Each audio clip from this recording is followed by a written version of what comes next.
Hi guys, welcome to my channel. My name is Jessica and today I want to take you along as I attempt to power wash my patio.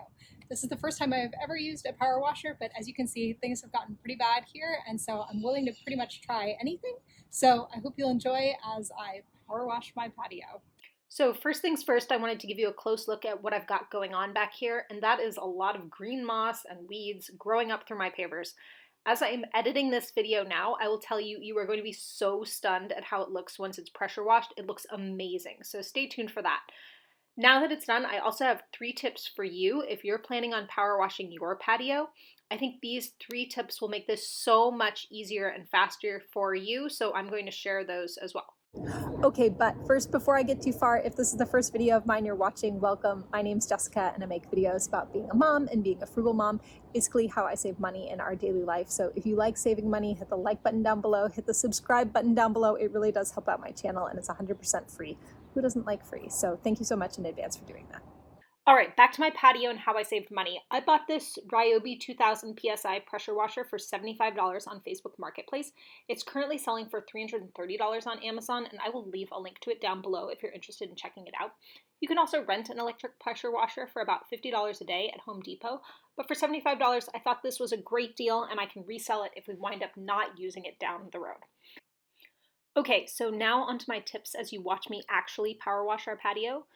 Tip number 1, this is a dirty job, and in a second I will show you what my clothing looked like after power washing. I knew this was going to be messy, but honestly I underestimated how dirty I was at the end. If I were to do this again, I would definitely wear my rain boots as opposed to a pair of sneakers. We also have some windows right near this area, and after I saw how dirty those were getting, I covered them with some moving blankets, but I did wind up needing to clean them after. So think about what you may have nearby that could get splattered. I also got our patio furniture a little bit splattered. One thing I did do was wear a respirator mask. I will link mine down below in the description of this video. What I'd say about that is you're kicking up a lot of things into the air, so it's good to have a little bit of extra protection. All right, so here's what I looked like after power washing. And that leads me to tip number 2. As you are spraying, you want to move in one direction, and I'll show you how I do that here. You just want to sort of surge the water in one direction so all of your mess and your muck winds up in the same place and it's easier to dispose of. I will tell you that I found power washing super satisfying because you can see the clean happening and it's tempting to just want to go and blast your worst spots and see how awesome they look. But you really want to be methodical about this and it will make your cleanup a lot easier. All right, tip number 3, have something to clean up the muck. Again, I didn't think about how this moss was just basically going to turn into slime with the water. So shortly after I started, I wound up going back and getting a broom and a dustpan to sweep the gunk into. So don't be like me and come prepared. All right, so here's a reminder of how my patio looked before I started this process.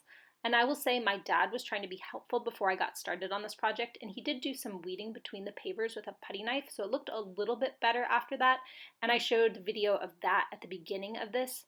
Anyway, love my dad. He is so great and so helpful, but we both realized after we saw how powerful this pressure washer was that we really didn't need to do that in advance. So here is the after.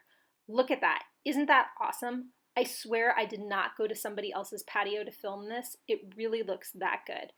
We do have a mulberry tree that's in our neighbor's yard and just drops all kinds of mulberries onto our patio at this time of year, so it's not perfect, but seriously, it's a million times better than it was. And here is our put together patio. This is the kind of transformation that literally makes you want to have people over. And really, all it cost me was the $75 for the pressure washer. I will tell you that most of the things on this patio are things that my neighbors were throwing out and I picked up over the past year on trash day. I am the frugal mommy after all. I did buy pillow covers and the adorable kid Adirondack chairs, and I will leave links to those in the description. My dad also built the coffee table in the middle out of scrap PVC plank that he found in the trash. So we're all one giant frugal family over here, but I think everything looks just great and I hope you do too. So that's it, guys. I hope you liked this video. If you did, hit the like button down below, hit the subscribe button down below. It really helps out my channel. And after you've power washed your own patio, I hope you'll tell me how it went in the comments below. I really do hope this helped you and made it a speedier, faster process, and that you're as happy with the results as I am. Thanks again for watching, and I'll see you in the next one.